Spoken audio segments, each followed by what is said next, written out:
Muy buenas tardes, bienvenidos a su clase de legislación administrativa. Hoy tenemos un día bastante lluvioso, así que probablemente se va a escuchar al fondo de la lluvia caer. Vamos a tratar de reducir un poquito el ruido, pero pues no tenemos micrófono muy profesional acá. Vamos a tratar de hacer lo posible, ¿no?, para que se escuche bien este video. Hoy vamos a hablar de la Constitución Política de la República de Guatemala. Vamos a iniciar hablando de este tema, porque es un tema largo que vamos a tomar toda la unidad para desglosar esta parte de la Constitución. Sería el título 1 y 2. Y vamos a dar inicio. Bueno, en primer lugar, ¿qué es la Constitución Política de la República de Guatemala? Como pueden ver en esa imagen, es el librito que nosotros conocemos donde están todas las leyes que rigen el país, ¿no? Es una ley suprema, es la ley suprema que rige sobre todas las demás leyes en nuestro país. No puede haber una ley superior a la Constitución Política de la República de Guatemala. Y aquí pues están todos nuestros derechos, todos los fundamentos de esos derechos de nuestra propia población. Bueno, el título 1 es muy corto, solo tiene un capítulo y 2 artículos. Que sería como la parte más principal, esencial, ¿no?, de la propia Constitución, que dice que es la protección de la persona y los deberes del Estado. El Estado debe proteger a la persona y a la familia principalmente. Vean cómo acá la familia se pone como una de las cuestiones principales. ¿Por qué? Pues porque la familia es la base de la sociedad en cualquier ámbito, ¿no?, en cualquier tipo de sociedad que veamos. Pues es la familia. Ok. Los deberes del Estado, debe de garantizar a los habitantes, pues, ciertos derechos, justicia, seguridad, paz, como dice acá, y el desarrollo integral de la persona. Esto se puede desglosar un poco en los siguientes artículos, que no vamos a entrar en materia de artículo por artículo, sino en un análisis de capítulos. Entonces, vamos a comenzar con el título 2, Derechos Humanos, capítulo 1, Derechos Individuales de las Personas. Bueno, esto acá es una versión muy resumida.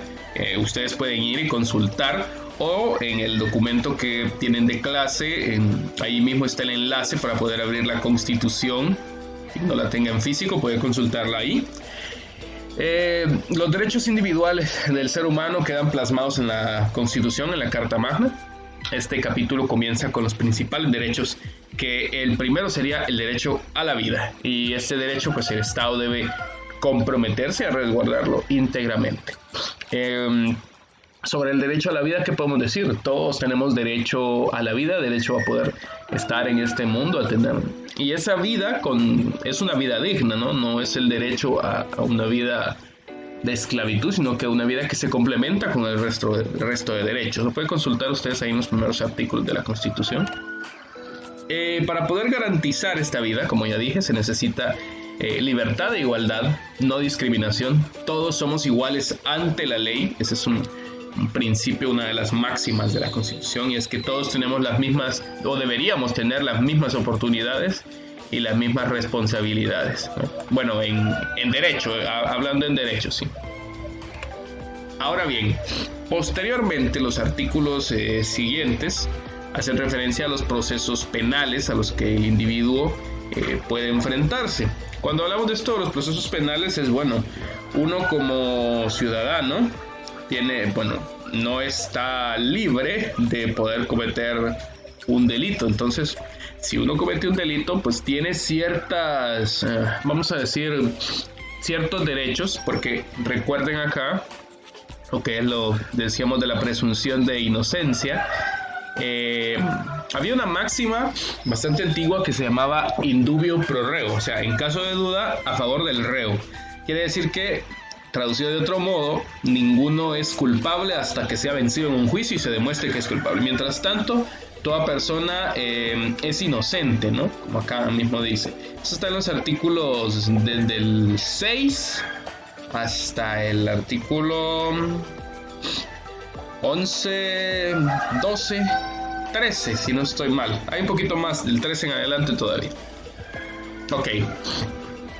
El guatemalteco goza de una cantidad de disposiciones que deben abordarse mediante ley. Esta cantidad de disposiciones son disposiciones favorables, ¿no? Derechos.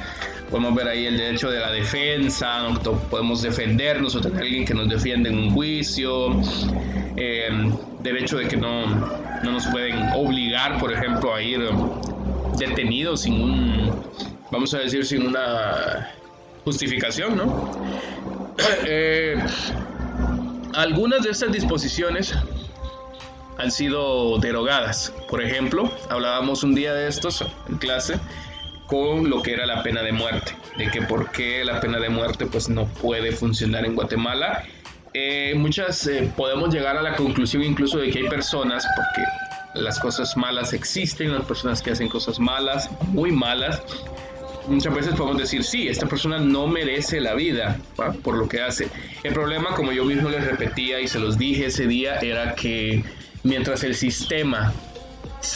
mientras pueda permearse el sistema, mientras pueda fallar el sistema judicial, el sistema penal, y podamos condenar a un inocente a pena de muerte, eso sería un gran retroceso. Entonces, no se puede aplicar porque, aunque muchas personas probablemente, y tal vez me vean mal diciéndolo yo, ustedes pueden decir, se merece morir o se merece la pena de muerte, el problema es que no podemos estar seguros de que cierta persona es culpable o es inocente, no porque no se pueda, sino porque nuestro sistema no da para eso, y muchos sistemas judiciales no dan para eso. Guatemala pues cree en la rehabilitación de los reos, cree en la integración de los reos que salen de prisión. Esta es una idea bastante humanista que se puso muy de moda en cierto tiempo en bastantes países, ¿no? De creer que el ser humano puede redirigir el camino torcido y volver a integrarse a la sociedad. No me pregunten a mí mis opiniones personales, probablemente muchas personas merezcan segundas oportunidades, pero yo considero que hay personas que la verdad no las merecen, y no es que nos veamos mal o que digamos que estamos en contra de los derechos humanos o que seamos antiderechos, sino que la verdad, viendo las situaciones, el crimen y eso, hay momentos en los que uno no puede pensar que esas personas merezcan una segunda oportunidad, ¿no? Pero no vamos a entrar en detalles de eso. Ahora bien, por otro lado, se determinan las libertades de las que goza todo el individuo, como por ejemplo locomoción, ir a donde yo quiera mientras me lo permita la ley, derecho de asilo, de petición de asilo, libre acceso a los tribunales, poder entrar a un tribunal, ¿no? Se lo pueden impedir a uno. Tenemos muchas libertades que muchas veces no son cumplidas, ¿verdad? ¿Para qué vamos a hablar en fantasía, no? Uno de los más importantes es la libertad de expresión, artículo 35, Constitución Política. Podemos decir lo que nosotros pensemos, ¿no? Pero también hay que tomar en cuenta que los derechos tienen obligaciones, ¿no? Yo puedo decir lo que yo quiera, pero yo podría también caer en calumnia, en hablar mal de alguien, y ya es un delito, ¿no? Tenemos libertad de asociación, de reunión y manifestación. La manifestación es para hacer sentir lo que el pueblo quiere, ¿no? Lo que el pueblo realmente está pidiendo, que muchas veces, pues, es usado de buena manera, otras no. Libertades religiosas, podemos expresar nuestra fe y nuestra tradición. Tenemos derecho de propiedad, nosotros podemos poseer bienes, no solo bienes físicos, sino también intelectuales, ¿no? Creamos un libro, nos pertenece, y el Estado debe proteger esa propiedad privada, ¿no? También se consideran importantes los convenios que Guatemala rectifique en bien de la sociedad, por ejemplo, en materia de derechos humanos. Desde mi opinión personal, nada debe ser superior a la Constitución. En resumen, es la ley máxima del país. Los primeros capítulos se expone un poco acerca de los derechos personales y cómo esta Carta Magna, esta Constitución, debe protegerlos, ¿no? Cómo el Estado debe de proteger esos derechos de las personas. Muchas gracias.